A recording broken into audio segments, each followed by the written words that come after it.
täna oleme siis jõudnud sellise uue õppeploki juurde ja siis selleks on siis ülevaade kristlikust elust. Ehk siis tegelikult see on nagu see kõige, mis tegelikult on vaja ühele sõltlasele.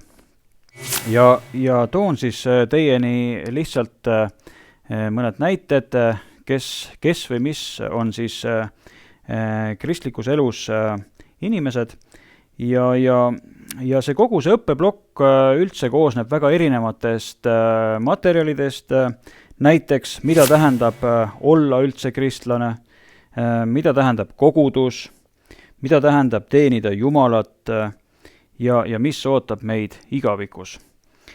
Tänases osas me räägime siis kolmest erinevast nii-öelda inimestest ja kuidas siis täpsemalt nad nagu on. Kui me alustame maisest inimesest ja see omakorda jaguneb veel kaheks. Nii et maine inimene siis jaguneb omakorda veel kaheks. Ehk siis alustame Jumala kartmatud inimesed. Ja need on siis inimesed, kes lihtsalt ei usugi Jumalat.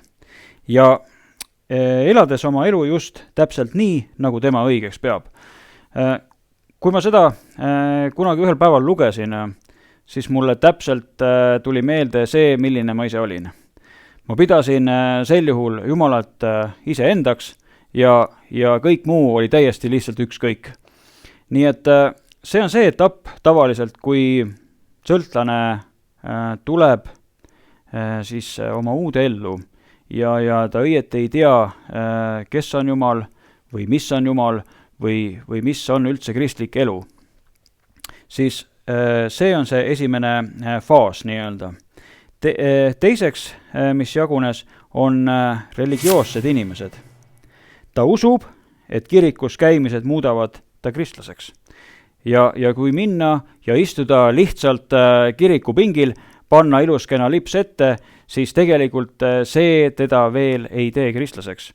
Et kui me käime näiteks tihtipeale, väga paljud inimesed käivad ainult jõuluta kirikus, siis kahjuks see teda ei tee veel kristlaseks. Me peame vastu võtma Jumala enda südames ja see on see viis, kuidas me saame siis olla Jumala ligi. Teine grupp inimesi, kui sealt nüüd edasi minna, siis on lihalikud kristlased. Ja see jaguneb samamoodi omakorda veel kaheks. Ehk siis on beebikristlane. Beebikristlane, tema toiduks on siis tavaliselt nii-öelda Jumala sõna. Ehk siis ta ammutab sealt igat kirja kohta, proovides sellest aru saada. Tihtipeale beebikristlane ei saa väga paljudest asjadest veel aru, aga ta nii-öelda õpib siis selle asja sisse minemist. Ja see teine pool siis on põngerja staadium. Ehk siis, nagu te teate, põngerjatel kõikidel meeldib selline ka virisemine ja see on ka see, mis sellises staadiumis juhtuma hakkab. Näiteks tihtipeale me ei saa aru mõnest kirjakohast või mõnest sellisest lausest, mis on piiblis kirjas, siis me kipume virisema ja vinguma ja nii-öelda seda kutsutaksegi põngerja staadiumiks. Meil Lootuse külas on selline asi, mida me seal teeme nagu kirjakohadest ja me peame siis teatud hulgal kirjakohti endale pähe õppima. Ja ma mäletan ka seda omast ajast, mulle tundus see asi kuidagi väga segane, ma mõtlesin, miks ma neid üldse õpin ja seda enam, et ma ei saanud nendest ka aru mitte midagi, mis nad õieti tähendasid. Siis praeguseks minu eluks on see hoopis ennast teistpidi keeranud ja teistmoodi minu ellu hakanud rääkima.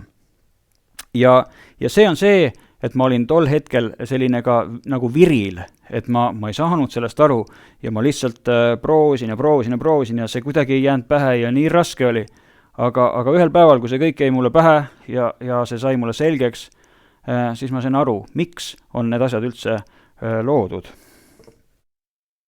Ja kolmas selline kategooria inimesi on siis vaimulik kristlane.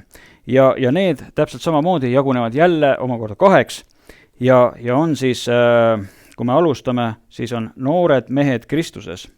Ehk siis sellises staadiumis hakkavad juba erinevad vaimuviljad sinu elus esile tõusma. Ja see inimene tavaliselt ta naudib Jumala sõna.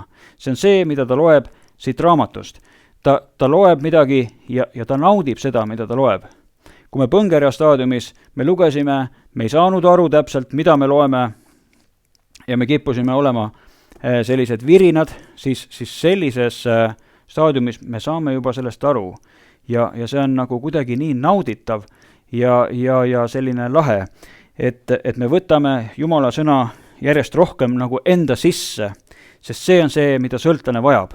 Sõltlane vajab seda tohutul hulgal. See on täpselt nagu jänune inimene, ta vajab vett selleks, siis sõltlane vajab Jumala sõna. Ta vajab Jumala sõna iga päev.